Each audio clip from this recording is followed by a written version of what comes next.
Je vous salue dans le précieux nom du Seigneur Jésus-Christ. Aujourd'hui, nous avons un thème très particulier. Au courant des multiples émissions que nous avons eues dans le passé, nous avons enseigné à multiples reprises que la fonction prophétique est orale, d'expression orale, c'est-à-dire c'est un don d'inspiration, c'est-à-dire que Dieu utilise une personne pour parler de sa part, en lieu et place de Dieu, ce qui classe la fonction prophétique dans les dons vocaux. Aujourd'hui, je vais te montrer une autre façon d'exercer la fonction prophétique. Et c'est une façon qui se dégage de l'expression orale. Il s'agit des gestes prophétiques. Les gestes prophétiques sont très importants. Vous savez, il y a le psychologue d'origine iranienne, Albert Mehrabian. Il a dit que 55% de la communication est non-verbale. C'est-à-dire que dans la communication avec vous, par exemple, ce que vous allez retenir le plus, ou alors 55%, ne sera pas d'expression orale, mais plutôt verbale. Ceci est très profond parce que c'est très vrai. Dans la circulation, on utilise aussi des panneaux de signalisation. Vous voyez les panneaux de signalisation pour ceux qui voyagent. On vous indique le chemin. Il y a des panneaux qui vous disent stop, cédez la priorité, etc. Ce sont des panneaux muets, mais qui ont une expression et nous devons obéir à cette expression. Ainsi, dans le prophétique, il y a aussi ce qu'on appelle les gestes prophétiques que je vais enseigner tout de suite, qui sont très importants. Les gestes prophétiques ont une grande importance dans l'exercice du ministère prophétique. Alléluia. Mais nous devons savoir d'entrée de jeu qu'il est très important d'appliquer ces gestes avec la foi. Ce sont des gestes qui s'appliquent avec la foi. Alléluia. Voilà. Donc, si par exemple je secoue la tête, vous allez savoir que c'est non. Je n'ai pas besoin de vous dire que je ne suis pas d'accord. Si je fais comme ça, pouce levé, ça veut dire que je suis d'accord. Voilà. L'homme communique avec des gestes. L'homme communique de façon non verbale. Et comme le disait le psychologue Albert Mehrabian, 57% bien aimé de la communication n'est pas orale, mais plutôt non verbale. Aujourd'hui, je m'en vais t'expliquer, je m'en vais te montrer combien les gestes prophétiques sont importants pour l'accomplissement d'une prophétie. Parce que dans la Bible, ce n'est pas toutes les prophéties, ou alors ce n'est pas toutes les choses qui s'accomplissent en déclarant juste une parole. Ça, c'est une bonne partie de la fonction prophétique. Mais il y a aussi les actes, ou alors les gestes prophétiques que nous devons ajouter à cela. Moïse, vous vous souvenez, dans le désert, ça c'est dans Exode chapitre 17, la Bible dit que Amalek avait attaqué le peuple d'Israël. Et Amalek, c'était le premier ennemi d'Israël dans le désert bien-aimé. La Bible dit, je vais lire rapidement, Exode chapitre 17 du verset 8 au verset 11, Amalek vint combattre Israël à Rephidim. Alors Moïse dit à Josué, choisis-nous des hommes, sors et combat Amalek. Demain je me tiendrai sur le sommet de la montagne, la verge de Dieu dans ma main. Josué fit ce que lui avait dit Moïse pour combattre Amalek. Et Moïse, Aaron et Hur montèrent au sommet de la colline. Lorsque Moïse élevait la main, Israël était le plus fort. Alléluia. Et lorsqu'il baissait sa main, Amalek était le plus fort. Voici une situation de guerre. La Bible dit qu'ils étaient en train de combattre Amalek dans la vallée de Rephidim. C'était leur premier combat. Vous vous souvenez, ils étaient sortis de l'esclavage et ils n'avaient jamais combattu. C'était leur premier combat. Et leur ennemi, c'était Amalek. Amalek vint combattre Israël à Rephidim, dit l'Écriture. Et, bien aimé, il y avait un combat qui se passait dans la vallée. Mais l'issue du combat n'était pas déterminée par les efforts ou alors les stratagèmes ou tactiques, ou alors du savoir-faire militaire des deux belligérants. Alléluia.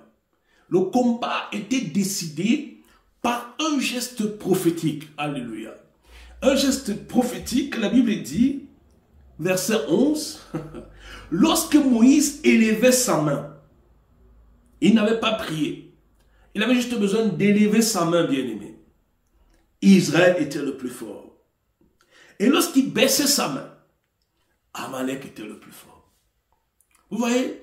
Donc, l'issue du combat n'était pas déterminée par la volonté ou alors le savoir-faire des belligérants dans la vallée de Rephidim. Mais l'issue du combat était déterminée par la position des mains d'un prophète. C'est-à-dire, il n'avait pas prié, bien aimé, la Bible ne dit pas qu'il avait prié, qu'il avait prophétisé, qu'il avait déclaré des choses. Non, non, non, il n'y a rien de tout cela dans ce texte. Alléluia. Il a juste levé la main. Et lorsqu'il levait la main, bien aimé, la Bible dit, Israël était le plus fort. Et lorsqu'il baissait la main, Amalek était le plus fort. Vous comprenez? C'est très important de connaître les gestes prophétiques. Un geste anodin, soulever la main, et ça change toute chose. Il n'a déclaré aucune parole, il n'a pas prié, il a juste levé la main. Et c'est le fait de lever la main qui faisait en sorte que Israël était soit vainqueur, soit vaincu dans la vallée des Rephidim. Voici donc l'importance des signes ou alors des actes ou gestes prophétiques, comme nous l'avons intitulé aujourd'hui.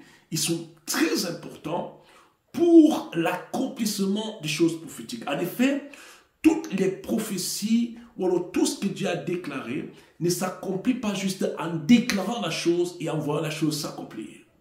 Nous devons ajouter à notre exercice prophétique des gestes prophétiques pour accomplir cette prophétie. Nous allons le voir encore tout à l'heure. Moïse délivre les Israélites par un geste prophétique. Exode 14, 26 à 27. L'Éternel dit à Moïse, « Étends ta main sur la mer, et les eaux reviendront sur les Égyptiens, sur leurs chars et sur leurs cavaliers. » Moïse étendit sa main sur la mer, et vers le matin, la mer reprit son impétuosité, et les Égyptiens s'enfuirent à son approche, mais l'Éternel précipita les Égyptiens au milieu de la mer. J'aimerais bien que tu observes ce texte, bien-aimé. Moïse n'a pas prié. Moïse n'a fait aucune déclaration prophétique.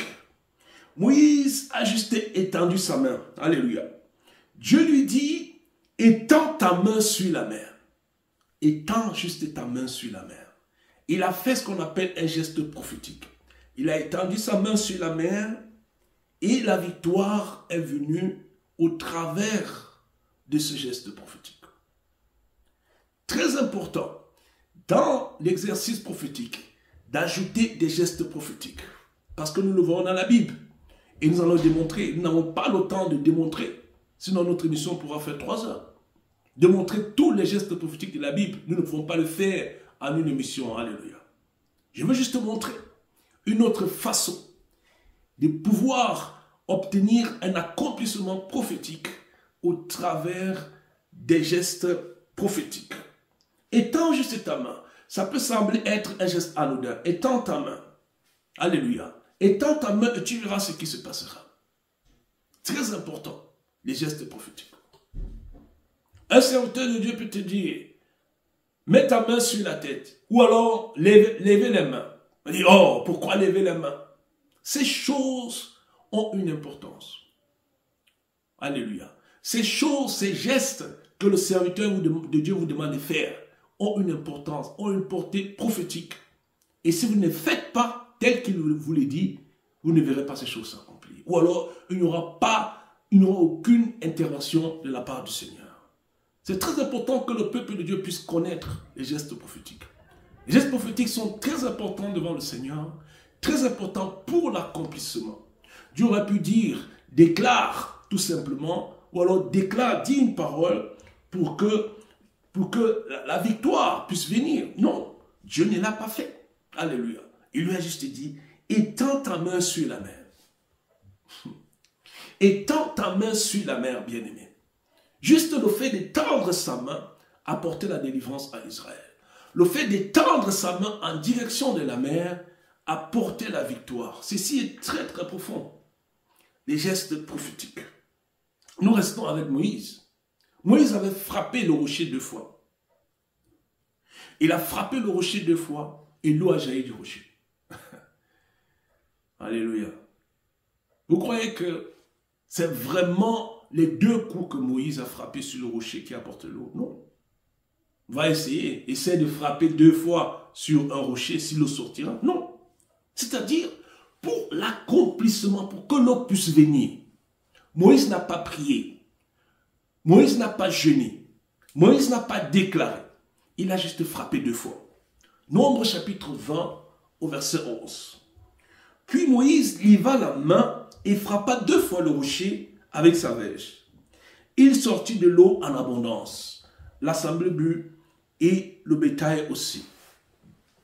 Alléluia. J'aimerais m'arrêter ici pour dire que ces gestes avaient été faits sans la foi. Je disais d'entrée de jeu que c'est très important d'avoir la foi dans les gestes prophétiques. Et ce geste, c'est ici que Moïse perd la grâce d'entrer dans la terre promise.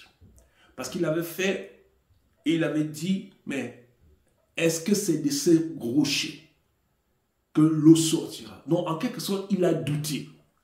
Et Dieu lui a dit, parce que tu as douté, tu n'entreras pas dans la terre promise. Mais qu'à cela ne tienne, le peuple a été béni, alléluia. L'eau est sortie du rocher à cause des 2 coups qu'il a frappés sur le rocher. Et l'eau est sortie. L'eau a surgi et le peuple d'Israël a pu se désaltérer dans le désert. Alléluia. Il est très important de connaître les gestes prophétiques. Il est très important d'ajouter des gestes prophétiques. Et ces gestes, comme je l'ai dit, doivent être faits avec foi. Parce que, comme nous le voyons et comme vous le savez très bien, Moïse a perdu la grâce d'entrer dans la terre promise. Parce que quand Dieu l'appelait, il lui a dit, tu amèneras le peuple de mon peuple dans la terre promise, dans le pays de Canaan. Mais à cause du fait qu'il a fait ce geste prophétique, sans toutefois croire, il a perdu la grâce d'entrer dans la terre promise. Josué n'était pas encore, je dirais, dans le calcul de Dieu en ce qui concerne la terre promise. Mais parce qu'il n'a pas cru en Dieu, il a douté, Moïse a perdu le privilège d'entrer dans la terre promise, dans Canaan. Jéroboam, qui était devenu roi, il est devenu roi par un geste prophétique. Nous allons les lire. 1 Roi chapitre 11, verset 29 au verset 32. Dans ce temps-là, Jéroboam, étant sorti de Jérusalem, fut rencontré en chemin par le prophète Achija de Silo. Revêtu d'un manteau neuf, le manteau neuf ici, c'est un symbole de son ministère prophétique. Souvenez-vous que lorsque Élie montait au ciel, il avait jeté son manteau sur la terre et Élisée, son successeur, avait récupéré son manteau.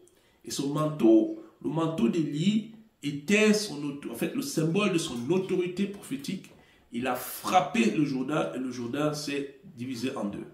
Donc, le manteau du prophète Achija symbolise son ministère prophétique. Ils étaient tous 2 seuls dans les champs. Verset 30. Achija saisit le manteau neuf qu'il avait sur lui, les déchira en 12 morceaux. Verset 31. Et dit à Jéroboam, prends pour toi 10 morceaux, car ainsi parlait l'Éternel, le Dieu d'Israël. Voici, je vais arracher le royaume de la main de Salomon, et je te donnerai 10 tribus. Mais il aura une tribu à cause de mon serviteur David, et à cause de Jérusalem, la ville que j'ai choisie sur toutes les tribus d'Israël. Alléluia. La Bible dit que Jéroboam avait rencontré le prophète Achija de Silo et il lui avait donné, il avait pris son manteau de prophète, il l'a déchiré en 12 morceaux et il a donné 10 morceaux à Jéroboam. Naturellement, Jéroboam a pris. Il avait pris ces 10 morceaux-là. Ces 10 morceaux du manteau du prophète Achija étaient l'accomplissement prophétique du fait que Jéroboam deviendrait le prochain roi d'Israël. Ou alors l'un des successeurs de Salomon. Parce qu'après, l'un des successeurs du roi Salomon. Très, très important parce que après Salomon, il y a eu ce qu'on appelle en théologie le schisme, où Israël s'est divisé en deux. Il y avait le royaume du Nord et le royaume du Sud. Et il est l'un des successeurs du royaume du Nord et notre successeur du royaume du Sud était Roboam. Donc, je vous assure, bien-aimés, si Jéroboam n'avait pas récupéré les 10 pièces, ou les 10 morceaux du manteau neuf du prophète Achija, il n'aurait jamais pu devenir prochain roi d'Israël, du royaume du Nord. C'est en récupérant ces 10 morceaux, alléluia, les 10 morceaux du manteau du prophète Achija, c'est ça qui lui donnait accès à la royauté, bien-aimée. Et vous voyez, il a accompagné cet acte ou ce geste prophétique par une parole prophétique. Prends pour toi 10 morceaux, car ainsi parle l'Éternel, le Dieu d'Israël. Donc, il avait déjà récupéré les 10 morceaux et il recevait maintenant la parole pour lui confirmer que les 10 morceaux qu'il avait entre les mains étaient les 10 tribus d'Israël. Alléluia. Et c'est comme ça qu'il entrait prophétiquement dans sa destinée en tant que prochain roi d'Israël.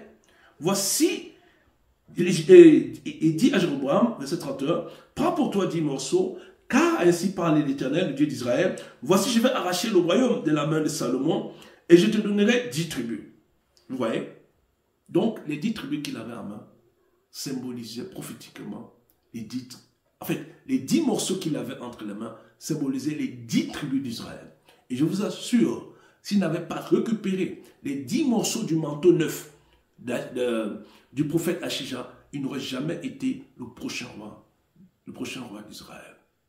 Alléluia. Les gestes prophétiques, très très importants. Nous le voyons au travers de la Bible, bien aimé, je vous dis, si nous passons, si nous creusons, si nous cherchons tous les gestes prophétiques, nous pourrons prendre 3 heures. Ce n'est pas l'objectif.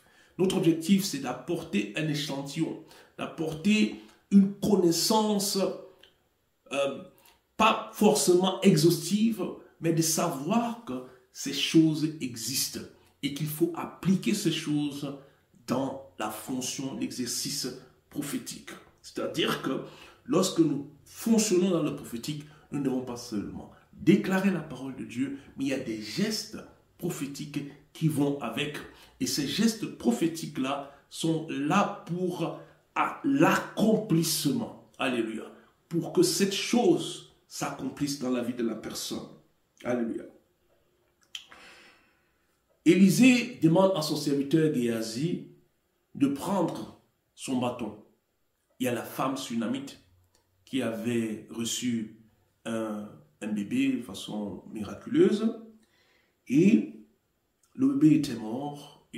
La femme sunamite est venue rencontrer le prophète Élisée et son fils était mort. Lui-même, il n'est pas parti. Il a dit à son serviteur Géhazi, prends seulement mon bâton et va déposer-le sur l'enfant. Bien, mais ça peut sembler anodin. Il n'a pas demandé à Géhazi de prier. Je vous rappelle que Géhazi, normalement, était son successeur, non le prochain prophète. Il n'a pas demandé à Géhazi de prier. Il a seulement dit, va, ne prie pas. Dépose seulement mon bâton sur son visage. Géasi est parti, il a déposé le bâton, mais rien ne s'est passé. Et comme je disais, les gestes prophétiques doivent être faits par l'enfant.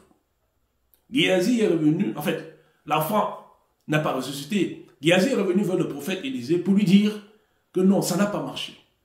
Lui, il est venu lui-même, le prophète Élisée, il a lu dans la chambre où l'enfant se trouvait, alléluia, 2 Rois chapitre 4, versets 33 à 34, Élisée entra et ferma la porte sur eux deux, et il pria l'Éternel. J'aimerais que tu saches ici que lorsqu'il pria l'Éternel, rien ne se passa. J'aimerais insister là-dessus. Il a fermé la porte, il était seul avec l'enfant dans son lit. Il a prié le Seigneur, certainement, ô Seigneur, ressuscite cet enfant. Agis puissamment. Mais j'aimerais dire ici qu'au travers de la prière du prophète Élisée, rien ne s'est passé. Je ne suis pas en train de vilipender la prière, bien-aimé. Je suis en train de te montrer l'importance des gestes prophétiques. Je n'ai pas dit que non, il ne faut plus prier. Prier, c'est très important. La Bible dit de prier sans cesse. Alléluia. Mais pour ressusciter cet enfant, la prière seule ne suffisait pas. Verset 34, il monta et se coucha sur l'enfant. Il mit sa bouche, écoutez, il mit sa bouche sur sa bouche. Ses yeux sur ses yeux. Ses mains sur ses mains. Et il s'étendit sur lui. Et la chair de l'enfant s'échauffa. Je vous rappelle qu'il n'a pas prié. Il n'a fait aucune déclaration prophétique. Il n'a pas pris autorité comme nous savons le faire. Il a juste fait quelques gestes prophétiques. Quels étaient ces gestes prophétiques? Premièrement, il a mis sa bouche sur la bouche de l'enfant mort. Deuxièmement, il a mis ses yeux sur les yeux de l'enfant mort. Troisièmement, il a mis ses mains sur les mains de l'enfant mort. Quatrièmement, et il s'est étendu sur lui. Lorsqu'il a fait ces 4 gestes prophétiques, bien-aimés, l'enfant se réchauffa. C'est par des gestes prophétiques, par 4 gestes prophétiques, que cet enfant a pu retrouver la vie. Ce n'est pas par la prière, ce n'est pas par le jeûne, ce n'est pas par les déclarations, mais c'est par 4 gestes prophétiques bien coordonnés par le prophète Élisée que cet enfant a pris la vie. Alléluia. Il avait prié, mais rien ne s'est passé. Tu dois ajouter des gestes prophétiques, bien-aimés, à ton ministère. Tu dois ajouter des gestes prophétiques à ta fonction. Il ne suffit pas seulement de déclarer des choses, mais tu dois ajouter les gestes. Les gestes prophétiques sont très importants, comme nous sommes en train de le voir, comme nous sommes en train de le démontrer, très importants. Alléluia. Les gestes prophétiques dans l'exercice du ministère. Alléluia. Vous savez, j'étais en train de prier pour une sœur. J'ai prié pour elle. J'étais prié pour elle au téléphone. Nous avions prié assez longtemps. Et après, je lui ai dit, va et mets ta main sur le mur. Je l'ai fait par inspiration parce que j'avais vu cela dans une vision. C'était très important. Et j'ai prié. Et après, je lui ai dit, va mettre ta main sur la fenêtre. Et elle a fait. Et les 2 fois où elle a fait cela, c'est-à-dire, il y a eu vraiment d'autres choses. C'est-à-dire que nous avons atteint d'autres objectifs que nous n'aurons pas pu atteindre par une prière simple, sans geste. Vous comprenez? Très important, les gestes prophétiques, de les ajouter à notre fonction, à notre ministère, lorsque nous agissons en tant que serviteurs de Dieu, de demander au peuple, très souvent les serviteurs de Dieu le disent, de pose ta main sur ta tête, pose ta main sur ta poitrine, pose ta main, ainsi de suite. Ce sont des choses inspirées. Ou bien élève ta main, levez vos mains. Ne prenez pas ces choses à la légère. Le serviteur de Dieu qui vous dit de faire ces choses, il est inspiré de Dieu. Et il sait que pour obtenir ce que tu as envie d'obtenir là, tu as besoin de lever les mains.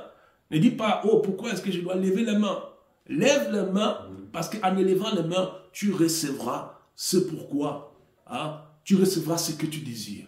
Dieu te donnera ces choses en levant les mains. Dieu te donnera ces choses en mettant par exemple tes mains sur la tête, etc. Ces gestes ne sont pas pour rien. Et c'est très important. Hein? C'est très important que tu saisisses ce message. Le message pour t'aider à accomplir des choses dans la vie, pour accomplir des prophéties, tu as besoin des gestes. Ce sont des gestes inspirés de Dieu, des gestes prophétiques qui ont besoin d'être accompagnés par ta parole, alléluia, pour que ces choses s'accomplissent. Nous venons de le voir. Le prophète Élisée avait prié, mais rien ne s'était passé. Il fallait une inspiration. Nous avons dit et nous disons encore que le ministère prophétique, c'est un ministère d'inspiration. Il a été inspiré, bien-aimé, à faire 4 gestes prophétiques pour réveiller cet enfant.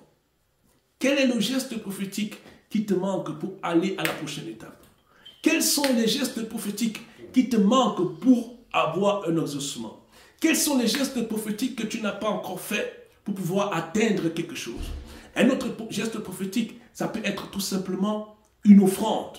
Une offrande que tu dois donner, tu dois faire. Ce qui t'empêche d'atteindre vraiment l'exaucement. Les gestes prophétiques, ce sont des choses que nous faisons par la foi. Je disais tout à l'heure, on peut lever la main. On peut mettre la main sur la tête. Ou alors, on peut avoir l'inspiration, soit du Saint-Esprit ou d'un serviteur de Dieu, d'aller donner une certaine somme pour que les choses se déclenchent. Le peuple lui doit comprendre ces choses, que les gestes prophétiques sont très très importants. Le ministère ne s'accomplira pas, ou les choses ne s'accompliront pas seulement par une parole déclarée par un serviteur de Dieu ou déclarée par toi. Il y a des gestes que tu dois faire. Tu comprends? Tu peux aller faire un cadeau à un serviteur ou à une servante de Dieu pour qu'une chose se déclenche dans ta vie. Et ces choses doivent être faites par la foi. C'est alors que tu verras l'exaucement. Je ne vais pas rentrer dans les détails ici pour vous parler des gestes prophétiques que nous avons déjà eu à faire et comment est-ce que Dieu a visité et nous a visité aussi. Alléluia. Des gestes prophétiques. Toi qui m'écoutes, je suis en train de te dire qu'il te manque des gestes prophétiques. Il te manque des gestes prophétiques à faire. Hein? Un geste prophétique, ça peut être aussi peut-être même écrit à une personne à qui Dieu t'a dit, et écris-lui, dis-lui quelque chose, tu ne l'as pas encore fait, pour que ta bénédiction soit déclenchée, que tu salues peut-être ses serviteurs, que tu dises telle chose. Ça sont des gestes prophétiques. Vous comprenez? Ça doit être fait par la foi. Et on doit être obéissant. Tu dois obéir à ces choses. Alléluia. Tu dois obéir à ces choses pour que ces choses se déclenchent dans ta vie. Hein? Il ne faut pas croire que ça viendra seulement par la parole. Non, ça ne viendra pas seulement par la parole. Il y a des gestes à faire derrière. Il y a des gestes à accomplir. Naturellement, de façon inspirée par l'Esprit de Dieu, pour que ces choses s'accomplissent dans ta vie. Et il y a des gestes que tu n'as pas encore fait. Des gestes qui te séparent. Beaucoup de gens qui me suivent, c'est un geste prophétique qui les sépare de leur prochaine étape. C'est un geste prophétique qui les empêche d'entrer dans leur... Je veux dire, un geste prophétique qu'ils n'ont pas encore posé, qui les empêche d'entrer dans la gloire. Peut-être Dieu t'a dit, donne 1000 € à tel serviteur. Tu dis, oh, pourquoi je donne 1000 € à tel serviteur? Ou alors le Seigneur peut te dire, appelle telle personne. Tu dis, pourquoi je dois appeler cette personne? C'est parce que tu n'as pas obéi à ces choses que les choses ne sont pas encore déclenchées dans ta vie. Les gestes prophétiques sont très très importants. En effet, ce sont des clés qui ouvrent toute porte. Les portes fermées jusqu'à présent parce que tu n'as pas encore accompli un acte prophétique. Ou alors que tu n'as pas obéi à ce que le Seigneur t'a dit. Tu crois que c'est en priant que tu auras. Non, non, non. Élisée n'avait pas prié, bref, il avait prié, mais sa prière était sans effet, bien-aimé. C'est lorsqu'il a accompli 4 gestes prophétiques que l'enfant a pu naître. Ce n'est pas par la puissance de la prière, mais c'est par la puissance des gestes prophétiques. Il a compris cela et il s'est accouché sur l'enfant. L'enfant est revenu. Bien-aimé, il y a une puissance dans les gestes prophétiques. Il y a une puissance dans les gestes prophétiques, bien-aimé. Je ne saurais insister là-dessus. Combien c'est important de faire des gestes prophétiques. Nous qui sommes des serviteurs de Dieu, le Seigneur peut nous dire de faire certaines choses. Et parfois ces choses-là ne sont pas vraiment dit logiques pour nous. Mais c'est à nous d'obéir. Vous comprenez? Nous avons parlé la semaine passée du prophète Abraham. Ce qu'Abraham avait fait, c'était un geste prophétique. Il a obéi. Il a voulu tuer son propre fils, son fils unique. Et c'est en faisant ce geste prophétique-là que Dieu lui a dit, non, ne tue pas ton enfant. Et j'ai su maintenant que tu m'aimes.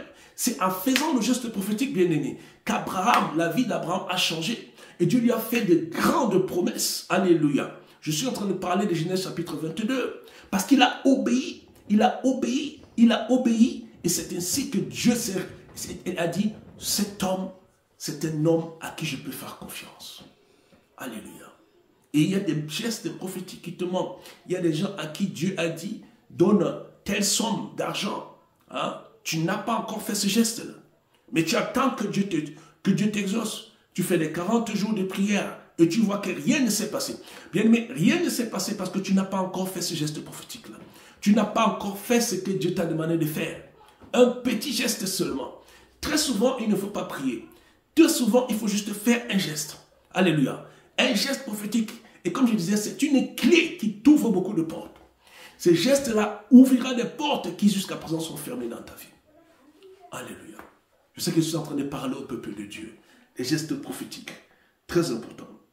Je vais vous présenter maintenant un roi qui méprisait ou alors qui n'avait pas compris l'importance des gestes prophétiques. Il s'agit du roi Joas.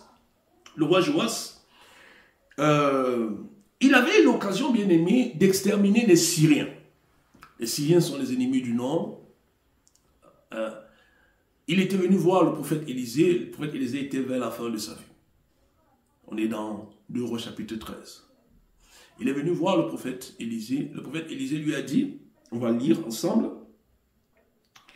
2 Rois chapitre 13, du verset 13 au verset 15. Voilà. Élisée lui dit, prends un arc et des flèches. Et il prit un arc et des flèches. Puis Élisée dit au roi, bande l'arc avec ta main. Et quand il lui bandait de sa main, Élisée mit ses mains sur les mains du roi et il dit, ouvre la fenêtre à l'Orient, et il l'ouvrit. Ça c'est le verset 17. Élisée dit, tire, et il tira. Élisée dit, c'est une flèche de délivrance de la part de l'Éternel. Une flèche de délivrance contre les Syriens. Tu battras les Syriens à Aphek jusqu'à leur extermination. Verset 18. Élisée dit encore, suivez très bien, peuple de Dieu. Prends les flèches, et il les prit. Élisée dit au roi, frappe contre terre. Et il frappa 3 fois. Et s'arrêta. L'homme de Dieu s'irrita contre lui et dit, il fallait frapper 5 ou 6 fois. Alors tu aurais battu les Syriens jusqu'à leur extermination. Maintenant tu les battras 3 fois. Bien aimé. Ce roi n'avait pas compris l'importance des gestes prophétiques. Le prophète Élisée lui avait dit, frappe contre terre. Il se disait que peut-être, oh, ça c'est un amusement, mais il frapper contre. Il a frappé 3 fois. Il devait frapper 5 ou 6 fois à terre. Les Syriens sont au nord. Vous comprenez? Mais lui, il devait frapper sur le sol. Vous comprenez? Où est le rapport? Il n'a pas dit de tirer sur les Syriens. Non, non. Il a seulement dit, toi, tu es venu me voir dans ma maison. Frappe seulement sur le sol. Et tu verras ce qui va se passer là-bas. Malheureusement, il n'a frappé que 3 fois. Et le prophète lui a dit, si tu avais frappé 5 ou 6 fois sur le sol là, et non sur les Syriens, tu aurais exterminé les Syriens. On n'en parlerait plus. Mais parce que tu n'as frappé que 3 fois, tu les battras seulement 3 fois. Voici un roi qui n'avait pas compris l'importance des gestes prophétiques. Et le prophète ne lui a pas donné une deuxième chance pour dire, oh, voilà, comme tu l'as frappé 3 fois, reprenons encore, frappe au moins 5 ou 6 fois. Le prophète a dit, c'est fini. Mais à toi, Dieu donne une seconde chance. De contacter ce serviteur de Dieu, de virer ce montant-là, d'appeler cette telle personne, de faire cette transaction-là, de te réconcilier avec tel ou tel frère. Ça sont des gestes prophétiques. Pour débloquer ta bénédiction, tu as besoin de gestes. Comme ce roi, Joas, il n'avait pas compris. Il se disait, bon, peut-être, qu'est-ce qu'il veut, hein? J'obéis quand même, mais il n'avait pas compris le sens. Les gestes prophétiques sont importants pour l'accomplissement des choses dans ta vie. Pour l'accomplissement des choses dans ta vie. Et je suis en train de dire au peuple de Dieu, alléluia, l'accomplissement prophétique dans ta vie ne se passera pas seulement, écoute-moi très bien, parce que tu as beaucoup prié, non, ou beaucoup jeûné. Ne me comprenez pas mal. Prier et jeûner, c'est très bon. Mais à cela, tu dois ajouter des gestes prophétiques. il y a des gestes que tu dois ajouter. Des gestes palpables qui vont débloquer ces choses-là, qui vont débloquer ta bénédiction, qui vont t'amener à un niveau supérieur. Alléluia. Ésaïe a marché pieds nus, Ésaïe le prophète, pour symboliser la captivité de l'Égypte et de l'Éthiopie. Ésaïe lui-même, il n'a jamais été en Éthiopie et en Égypte, mais pour prophétiser, ou alors pour matérialiser la captivité de l'Égypte et de l'Éthiopie, il fallait qu'il marche pieds nus. Il n'est pas allé marcher pieds nus en Éthiopie, il n'est pas allé marcher pieds nus en Égypte, il a marché pieds nus à Jérusalem où il habitait. Ésaïe chapitre 20 du verset 2 à 3. En ce temps-là, l'Éternel adressa la parole à Ésaïe, fils d'Amoz, et lui dit, va, détache le sac de tes reins et ôte tes souliers de tes pieds. Il fit ainsi, marchant nu et déchaussé. Et l'Éternel dit, de même que mon serviteur Ésaïe marche nu et déchaussé, c'est qui sera dans 3 ans un signe et un présage pour l'Égypte et pour l'Éthiopie. Alléluia. Je vais vous rassurer que si Ésaïe n'avait pas marché nu et déchaussé, pieds nus et déchaussés, l'accomplissement de cette prophétie ne sera pas accompli. Vous comprenez? C'est-à-dire, en marchant pieds nus et déchaussés, c'était pour matérialiser l'accomplissement de la prophétie sur la captivité de l'Égypte et de l'Éthiopie. Ça n'a rien à voir, parce que tu vas dire non, ça n'a rien à voir. Comment est-ce qu'il peut marcher nu à Jérusalem et les choses se passent en Éthiopie et en Égypte? Ça, c'est la puissance et les gestes prophétiques. Tu as besoin de gestes prophétiques dans ta vie. Il y a des gestes prophétiques que tu n'as pas encore fait. Comme je l'ai dit, c'est pourquoi tu es bloqué. C'est pourquoi tu ne vois pas de percée. C'est pourquoi tu ne vois pas d'avancement. Mais Dieu qui t'aime est venu te dire aujourd'hui que tu dois faire ce geste prophétique qu'il t'a dit de faire. Depuis plusieurs années, tu n'as pas fait ce geste prophétique. Ce geste prophétique qui débloquera ta bénédiction, qui apportera ton élévation. Ce sacrifice-là que tu dois faire. Tes prières sont montées au ciel. Tes jeûnes sont montés au ciel. Mais tes gestes prophétiques sont absents dans le monde spirituel. Alléluia. Les gestes prophétiques sont très importants. Agabus, un prophète du Nouveau Testament, la Bible dit qu'il vint chez l'évangéliste Philippe et il prit quoi? La ceinture de Paul. Alléluia. Il s'attacha lui-même les mains et les pieds et il prophétisa. Pourquoi il devait s'attacher les mains et les pieds? Pour matérialiser, bien aimé, que l'apôtre Paul sera amené captif, on le prendra captif à Jérusalem. Alléluia. Actes chapitre 21, verset 10 à 11. Comme nous étions là depuis quelques jours, un prophète, oui, un prophète, nommé Agabus, descendit de Judée et vint nous trouver. Il prit la ceinture de Paul, se lia les pieds et les mains et dit, voici ce que déclare le Saint-Esprit. Mais il n'est pas venu prophétiser tout simplement. Il a d'abord fait des gestes prophétiques. 2 gestes prophétiques. Il a pris la ceinture de Paul, il s'est attaché les pieds, il s'est attaché les mains et il a prophétisé. Voici ce que déclare le Saint-Esprit. L'homme à qui appartient cette ceinture, les Juifs le lieront de la même manière à Jérusalem. Et ils les livreront entre les mains des païens. C'est ce qui s'est effectivement passé. Donc, les gestes prophétiques matérialisent, bien aimé, concrétisent l'accomplissement d'une prophétie. Alléluia. Donc, et c'est ainsi qu'il avait été arrêté, parce qu'après on l'a arrêté à Jérusalem, on l'a mené à Césarée. Plus tard, dans les livres des Actes et des Apôtres. Les gestes prophétiques rassurent. Les gestes prophétiques montrent que la prophétie s'accomplira à coup sûr, à 100%. Alléluia. Bien aimé, ce message est pour le peuple de Dieu. Ce message est pour ouvrir le peuple de Dieu sur l'importance de faire des gestes prophétiques. Alléluia. Alléluia. Il y a des gens, très souvent, j'ai eu surtout nous les Africains, il y a des gens qui disent, qu'il avait seulement dormi à l'église. Bien aimé. Ça, c'est très puissant. C'est-à-dire, les gens, ils ne dorment plus chez eux.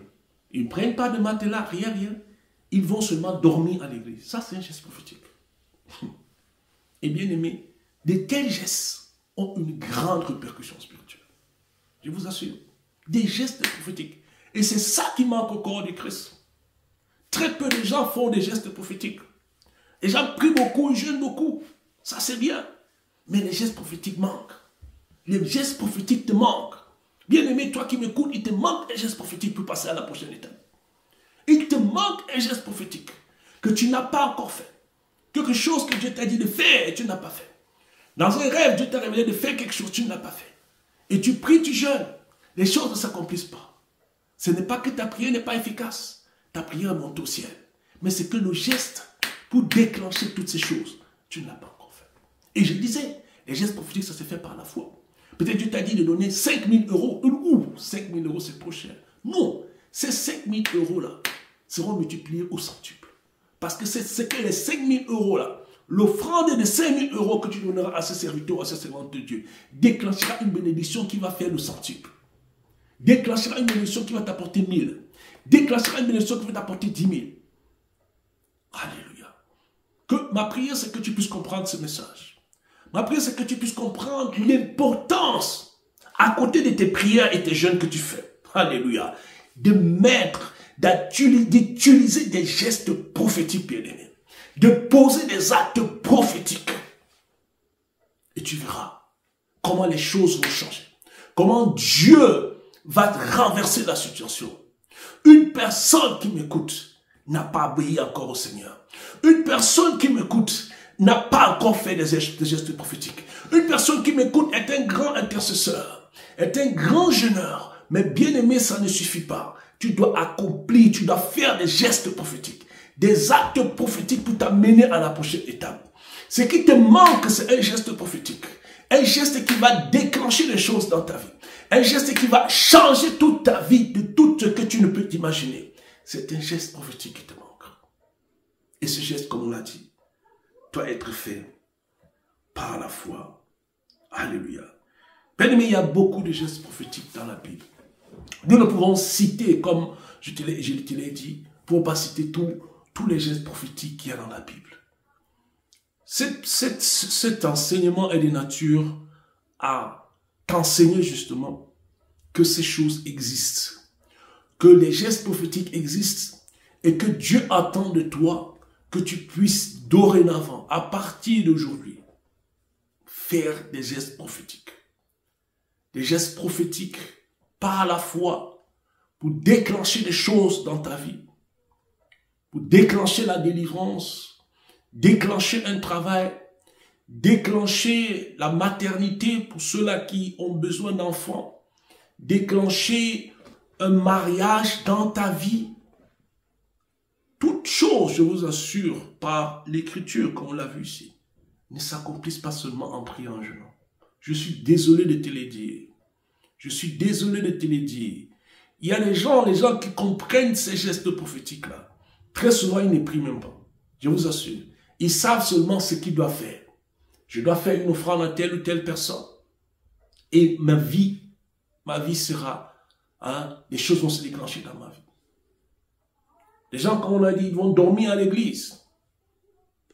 Alléluia. C'est un geste prophétique. Alléluia. C'est un geste prophétique qui apporte, qui a un grand impact dans le monde spirituel. Des choses qui n'ont pas pu être réglées par la prière sont réglées par les gestes prophétiques. Je vous assure. C'est très important ce message. Et j'aimerais que le peuple de Dieu puisse écouter ce message-ci. Nous avons beaucoup d'activités de prière, beaucoup d'activités de jeûne, mais très peu de gestes prophétiques. Des gestes porteurs pour transformer nos vies. Des gestes qui nous manquent. Alléluia. Des gestes qui nous manquent pour passer à la prochaine étape. Voilà le message que le Seigneur a pour toi aujourd'hui. Toi qui m'écoutes, il y a un geste que tu n'as pas encore fait. Un geste que Dieu attend de toi. Et je sais que beaucoup de gens qui m'écoutent ici, qui me suivent, ils sont très bien conscients que Dieu leur a demandé de faire quelque chose. Mais ces personnes-là n'ont pas fait ces choses parce qu'ils ont dit que c'est trop coûteux. Ils ne peuvent pas faire cela. C'est un manque de foi. Et du moment où tu ne feras pas cela, les choses ne pourront pas se déclencher dans ta vie. Tu as beaucoup prié, mais il n'y a pas d'exaucement pour toi. Parce que le geste prophétique, ce geste de foi-là, tu ne l'as pas encore fait. Ce geste que le Seigneur attend de toi, ça ne s'est pas encore accompli. Tu ne l'as pas encore mis en exécution. Et c'est pourquoi les choses sont bloquées dans ta vie. Un geste prophétique, très important. Un geste prophétique, très important. Très, très important. Alléluia. Très, très important. Les gestes prophétiques sont des gestes de foi. Les gestes prophétiques sont des gestes où il faut beaucoup de foi. Un couple peut-être qui attend peut-être des enfants. Tu as beaucoup prié, tu as beaucoup jeûné. Mais tu dois faire un geste prophétique. Alors, tu peux peut-être acheter peut-être une grenouille, des habits des bébés. Ça, c'est un geste prophétique. Alléluia. Tu mets peut-être une grenouille quelque part, un habit des bébés. Ou alors tu achètes un petit berceau pour les enfants. Tu mets dans ta maison. Ça, c'est un geste prophétique. Parce qu'un enfant viendra dormir dans celui-là, dans ce berceau de bébé. Il te manque des gestes prophétiques. Alléluia. Je vais m'arrêter ici, bien-aimé. Mais ce que Dieu attend de toi, c'est que tu puisses exécuter ces gestes prophétiques-là. C'est que tu puisses exécuter le geste prophétique qui te manque pour passer à la prochaine étape. Seigneur, je te dis merci pour ce message.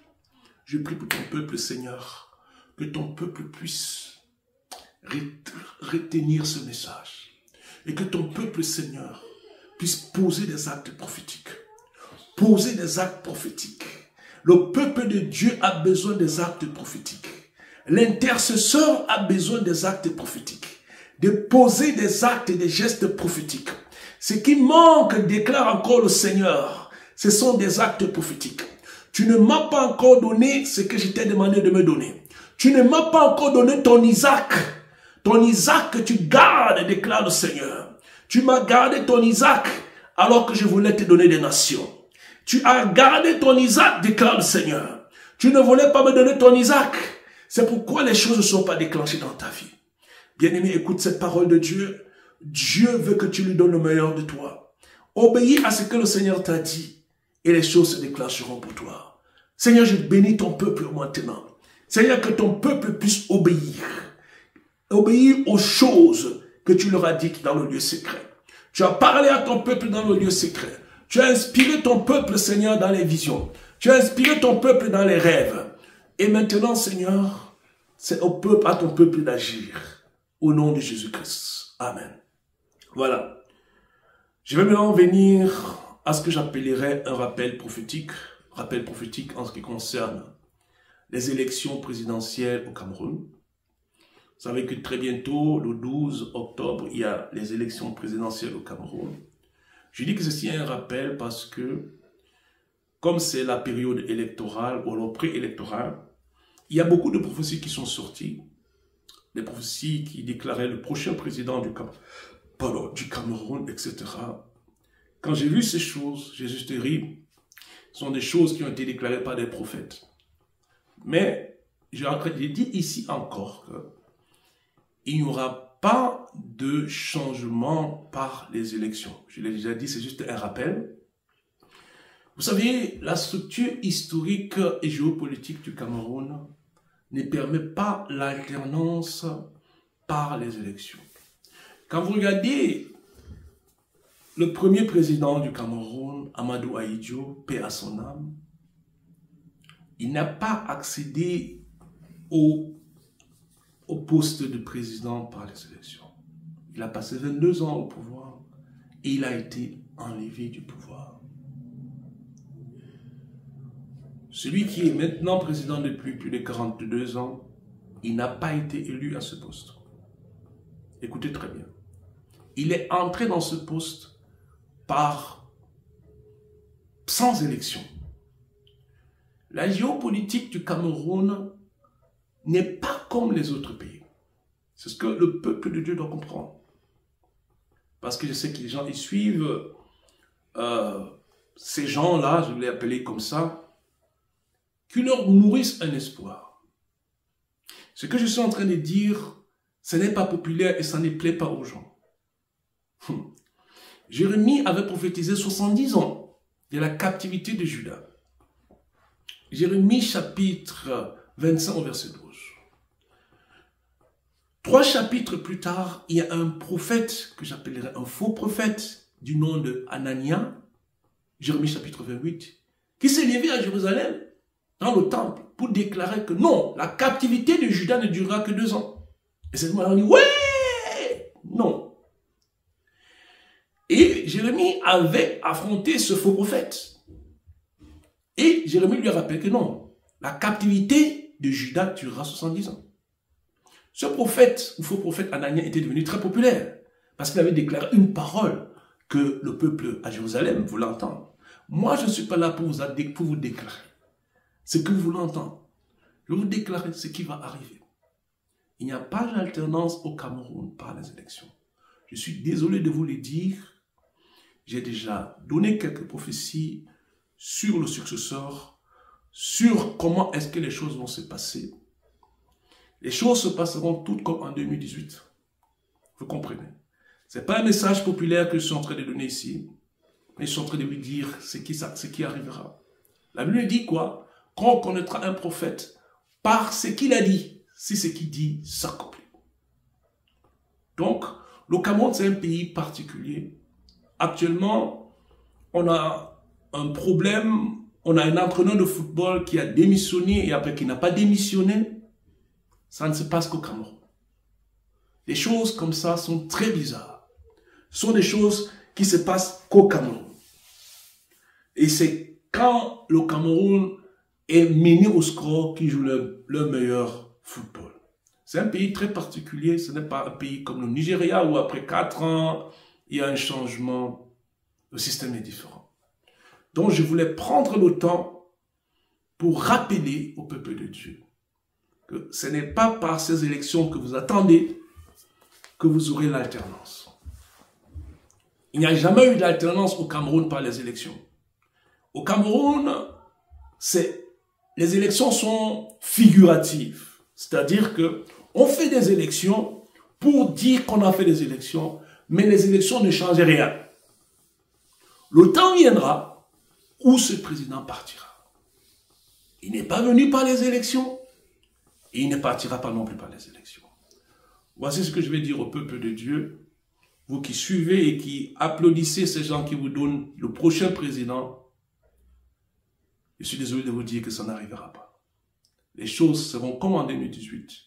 Et le moment venu, et Dieu déclare que les choses arriveront très bientôt, il partira. Mais ce ne sont pas les émissions qui le feront partir. Shalom peuple de Dieu et à la semaine prochaine.